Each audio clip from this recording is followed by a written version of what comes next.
pour le colonel Damiba, en exil depuis octobre 2022 au Togo, après avoir été renversé par le capitaine Ibrahim Traoré, Paul-Henri Sandaogo Damiba se trouvait depuis quelques mois dans le collimateur des autorités burkinabées.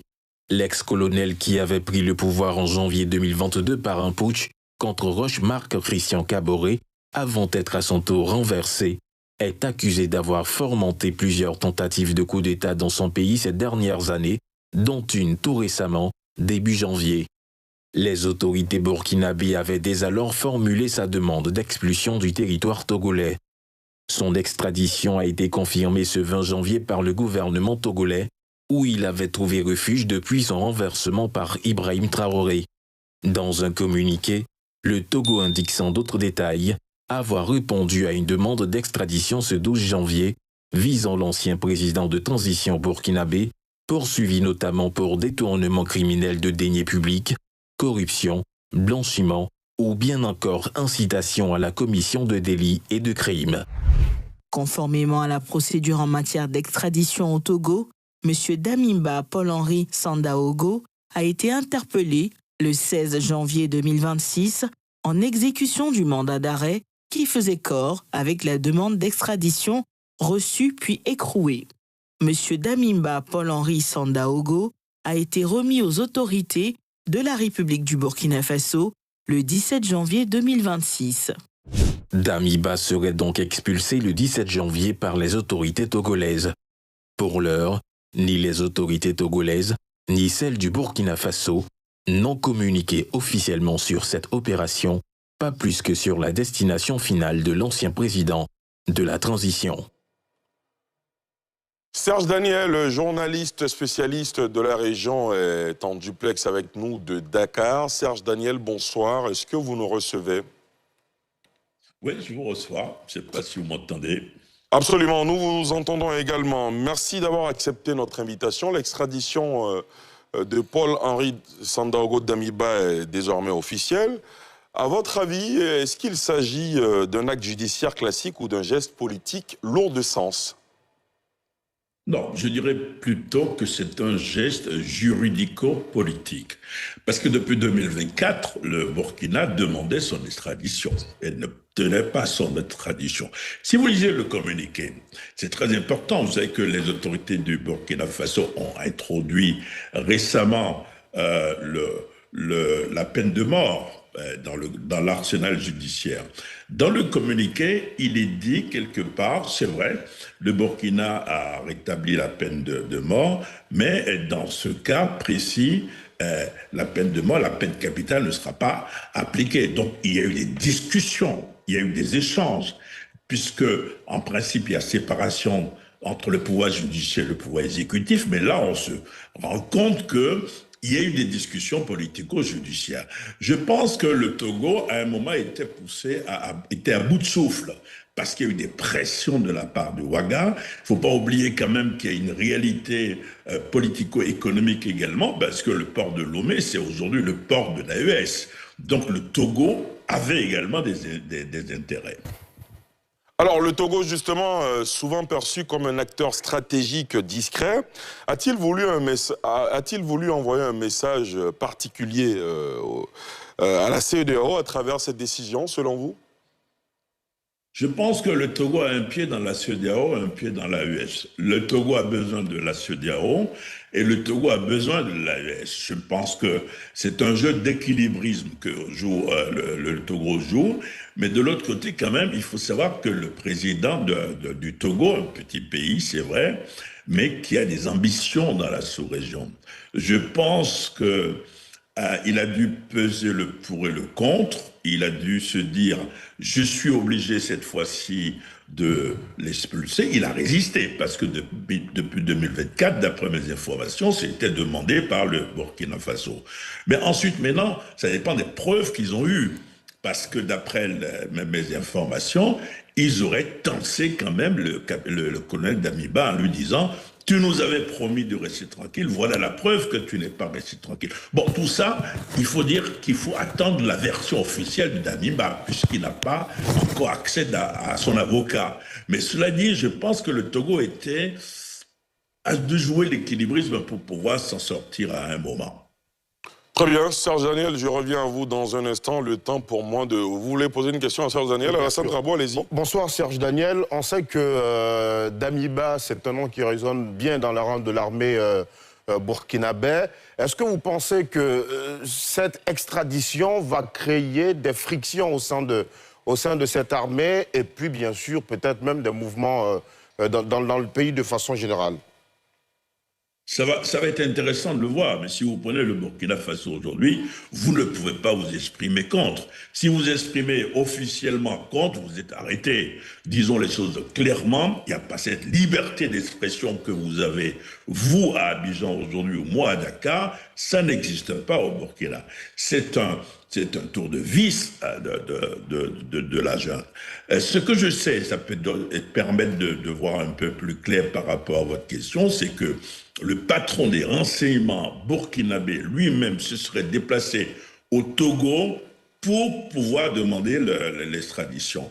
Maintenant, au sein de l'armée, vous savez, l'armée burkinabé, c'était une armée très organisée. C'était l'une des armées les plus organisées de la sous-région, sous Blaise, quoi qu'on dise. Hein. Mais tout est surveillé. Vous avez appris déjà ce qui se passe, c'est-à-dire qu'il y a une propagande qui nous indique que des militaires seraient impliqués dans le putsch, que le téléphone ou les téléphones de Damiba auraient parlé et que des arrestations auraient lieu actuellement. Donc s'il y a contestation, la contestation au sein des troupes risque d'être tout de suite réprimée. Je ne vois pas comment aujourd'hui, à Ouaga je veux dire, comment tout de suite il peut y avoir dans l'armée des gens qui vont se révolter. Peut-être que certains ne sont pas contents, parce que Damiba, c'était quand même un officier supérieur. Mais en revanche, ce serait difficile, et j'en aurais terminé, ce serait difficile à des militaires aujourd'hui de s'exprimer publiquement sur le sujet à Ouagadougou, de dire « oui, nous réclamons ». Mais il faut attendre de voir comment ça va se passer sur le terrain, comment les hommes de troupes vont réagir. Ça, c'est une question qu'on peut effectivement se poser. Cheikh Oumar ? Alors, moi, je regarde cette situation avec une certaine forme de... C'est amusant quelque part. Quand vous regardez, par exemple, et je prends tous les pays qui sont aujourd'hui appelés par beaucoup de politologues, ils appellent ça la ceinture des coups d'État. Donc Mali, Niger, Burkina et un peu la Guinée. Alors, au Mali, le pouvoir actuel est arrivé tôt et c'est sous eux que se passe le procès de Amadou Aya Sanogo. En Guinée, c'est sous Mamadi Doumbia que se passe le procès de Dadis et compagnie. Et ensuite, c'est le tour du Burkina maintenant. Comme quoi, ceux qui font des coups d'État se font souvent prendre avec l'appui d'autres qui font des coups d'État. Comme quoi, tout le monde sait que faire des coups d'État a des conséquences spécifiques et qui finiront bien évidemment par payer ces conséquences-là. Aujourd'hui, ce jeu, tout le monde le savait. Le choix du Togo pour Damiba, c'était un faux choix. C'est un choix qui n'est pas très intelligent, qui n'est pas malin, surtout connaissant la position politique du Togo. Et ça, c'est quelque chose qui n'est pas caché. Les gens ont pendant longtemps parlé de Ford qui se déplace tard la nuit dans ces pays-là. Les négociations CEDEAO-AES, le rôle que Ford a pu jouer dans ça, à un moment donné, il fallait comprendre que le pouvoir au Togo a des intérêts et que ces intérêts passeront certainement au-delà de la personne de Damiba. Maintenant, ce qui lui est reproché, c'est aussi ça le challenge, parce qu'on lui reproche blanchiment de capitaux, enrichissement illicite, incitation à la criminalité. Toutes ces choses peuvent être reprochées à qui aussi? À celui qui demande à ce qu'on ne lui rende. Donc réellement, pour moi, cette situation, c'est juste un autre tour de magie, parce que récemment, avec la situation au Bénin, récemment avec les situations au Venezuela, la narrative par laquelle ces pouvoirs installés par le putsch sont bien fortes et peuvent faire quelque chose, c'est effriter. Et connaissant bien les approches utilisées par Ibrahim Traoré, ce n'est qu'une autre approche pour dire je suis encore là et je peux faire quelque chose. Et pour cela, il fallait trouver les moyens. et s'il le faut, satisfaire les besoins du Togo pour récupérer Paul-Henri Damiba. Docteur Banga? Moi, déjà, que je suis d'accord avec lui, il y a une imprudence chez Damiba. Je peux comprendre que dans le feu de l'action sur le Togo, mais perdurer au Togo, quand c'est les relations qu'on a entre le Togo et les pays de l'AES, moi, c'est totalement imprudent. D'autant plus que à chaque tentative avérée ou pas, ou supposée de coup d'État, on connaît le narratif, c'est Damiba, la Côte d'Ivoire, la France. Donc, il devait, moi, à mon avis, bouger. Après, pour le Togo, il y a deux choses. Soit les preuves ont été irréfutables, on verra, mais je pense qu'il y avait d'autres solutions pour le Togo. Moi, la solution la plus importante, idéale pour le Togo, c'est de demander à Damiba de quitter le Togo. Parce qu'aujourd'hui, le Togo se positionne en médiateur, à la fois dans des crises ouest-africaines, mais même dans la crise de la RDC. Quand vous positionnez en médiateur, quel signal vous envoyez? Ça veut dire que si demain, un fort réussit à obtenir que, je dis par exemple, Joseph Kabila doit venir en exil à Lomé, il ne viendra pas. Plus aucun opposant ne voudra venir en exil à Lomé, parce qu'il va se dire à n'importe quel moment, je peux me retrouver dans le pays. Et puis, il y a une tradition d'asile africaine qu'on maintient. Et aujourd'hui, quand vous acceptez, parce qu'on oublie trop souvent les conditions dans lesquelles Damiba est parti. Damiba est parti dans des conditions où, peut-être que Eric pourra mieux en parler que nous, où son armée n'avait pas perdu le combat. Ils avaient peut-être perdu la bataille, mais pas encore la guerre. Et c'est en ce moment-là que ce soit le Moro Naba, les chefs traditionnels, les chefs religieux, le Togo apparaît pour dire à Damiba, si tu continues de faire de la résistance face à ce qu'enclenche Ibrahim Traoré et sa bande, on risque de se retrouver dans le chaos. Et donc, pour éviter le chaos, casse-toi au Togo. Mais à partir de ce moment-là, ce n'est plus, on parle de droit ou de politique, mais Damiba n'est pas en situation de droit au Togo, il est en situation politique. Et en ce moment, la première solution doit être politique. Soit on a des preuves irréfutables comme Damiba, en ce moment-là, on le menace, on lui demande d'arrêter, quitte à le garder quelques jours, on lui demande tout simplement de plier bagage. En ce moment, on n'est plus fâché avec les potes burkinabés, mais dans ces conditions-là, le Togo lui-même, qui veut se positionner en médiateur dans les crises africaines, envoie un très mauvais signal aux opposants qui vont vouloir se réfugier au Togo au nom de la paix dans leur pays. Bien sûr. Eric Bayala?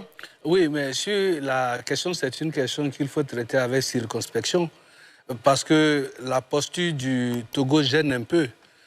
Quand on lit le communiqué, il est clairement indiqué qu'il y a eu des garanties que le Togo a pu obtenir en ce qui concerne que M. Damiba ait un procès équitable et que la peine de mort ne soit pas exécutée contre lui.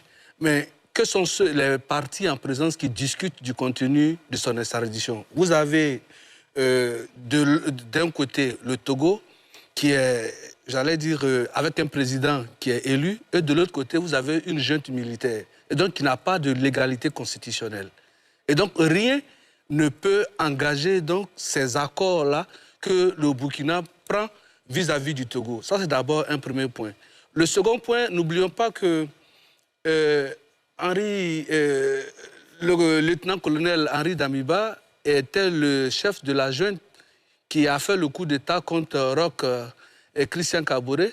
Et il avait, au niveau de la transition, on a parlé de MPSR 1. Et Ibrahim Traoré arrive avec le même MPCR, mais 2, avec des visions différentes. Et donc, il y a forcément, si vous voulez, depuis toujours, cette volonté manifeste de pouvoir maîtriser Damiba, parce que Damiba avait été le chef dans l'armée d'Ibrahim Traoré, il avait les troupes avec lui. Tout cela. Mais